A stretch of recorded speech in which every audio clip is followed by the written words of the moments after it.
Hi കൂട്ടുകാരെ, ഞാനേ കുറച്ച് ബീഫ് ബിരിയാണി ഉണ്ടാക്കാമെന്ന് ഓർത്താം. ആദ്യം എന്താ ചെയ്യണം, ബീഫും കൊണ്ട് മസാല ഉണ്ടാക്കണം അല്ലേ. അപ്പോൾ 1/2 കിലോ ബീഫ് കഴുകി വരി വെച്ചിട്ടുണ്ട്. അപ്പോൾ അതിലേക്ക് ചേർക്കേണ്ട സാധനങ്ങൾ: കാശ്മീരി മുളക് പൊടി 2 സ്പൂൺ, സാദാ മുളക് പൊടി 1 സ്പൂൺ, മഞ്ഞൾപ്പൊടി, മല്ലിപ്പൊടി ചേർക്കണ്ട, ഗരം മസാലയൊക്കെ അവസാനം ഇട്ടാൽ മതി. അപ്പോൾ 3 സവാള വേണം, വെളുത്തുള്ളി വേണം, കുറച്ച് പച്ചമുളക് വേണം, ഇഞ്ചി വേണം. അപ്പോൾ എല്ലാം ചേർത്ത് ഞാൻ കുക്കറിൽ ഒന്ന് വേവിക്കാൻ വയ്ക്കുക. അത് കഴിഞ്ഞിട്ട് പിന്നെ ഇനി വേണ്ടത് അരിക്ക് ഈ 1 ഗ്ലാസ് അരിക്ക് 2 ഗ്ലാസ്, ഇതിന് 2 ഗ്ലാസ് അരി എടുത്ത് കഴുകി വാരി വയ്ക്കാൻ വെച്ചിട്ടുണ്ട്. അപ്പോൾ അതിന് ഇനി 4 ഗ്ലാസ് വെള്ളം ഒഴിക്കണം. അപ്പോൾ ഈ ഗ്ലാസ് അളവാണെങ്കിൽ കുറച്ചുകൂടി എളുപ്പമുണ്ട്. 4 ഗ്ലാസ് വെള്ളം എടുത്ത് ഞാൻ പാൻ എടുത്തിട്ടുണ്ട്. ഈ പാനിൽ ഇനി മസാലകളെല്ലാം ഇട്ടുണ്ട്. അതിപ്പോൾ നെയ്യിലൊന്ന് മൂപ്പിക്കണം, എന്നിട്ട് വേണം അരി ഇടാൻ. അപ്പോൾ ബാക്കിയൊക്കെ റെഡി ആക്കി കൊണ്ട് വരട്ടെ കേട്ടോ. അപ്പോൾ 3 സവാള, 1 തക്കാളി, കുറച്ച് ഇഞ്ചി, പച്ചമുളക്, കറിവേപ്പില.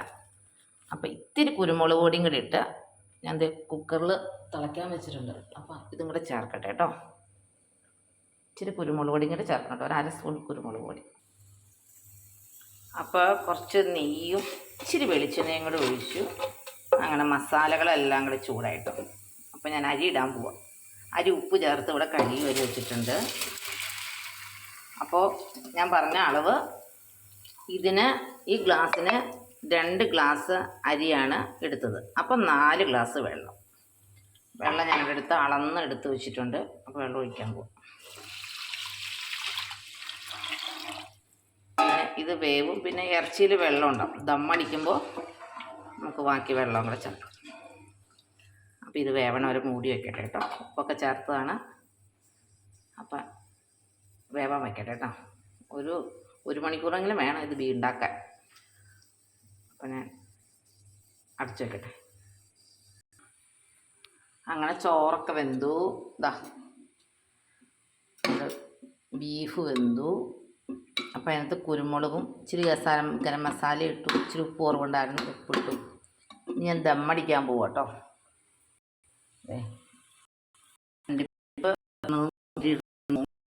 അതുകൊണ്ട് ഞാൻ സവാള നെയ്യ് പിച്ചിട്ടെടുത്തിട്ടുണ്ട്.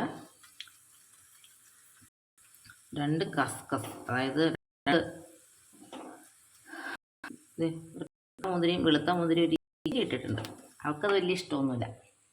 അപ്പോൾ ദമ്മടിക്കാൻ പോവാം. അപ്പം ദമ്മടിക്കാൻ ഞാൻ ഏറ്റവും കൂടുതൽ ഉപയോഗിക്കുന്ന സാധനം ഇലയാണ്, രമ്പ ഇല. ഈ ഇലയ്ക്ക് ബിരിയാണി എസൻസിൻ്റെ അതേ മണമാണ്. അപ്പോൾ ദമ്മടിക്കാൻ പോവാം കേട്ടോ. ഇട്ട് ദമ്മടിക്കട്ടെ. അത് കഴിഞ്ഞൊരു 20 മിനിറ്റ് കഴിയുമ്പോൾ വീണ്ടും തുറന്ന് കാണിക്കാവേ.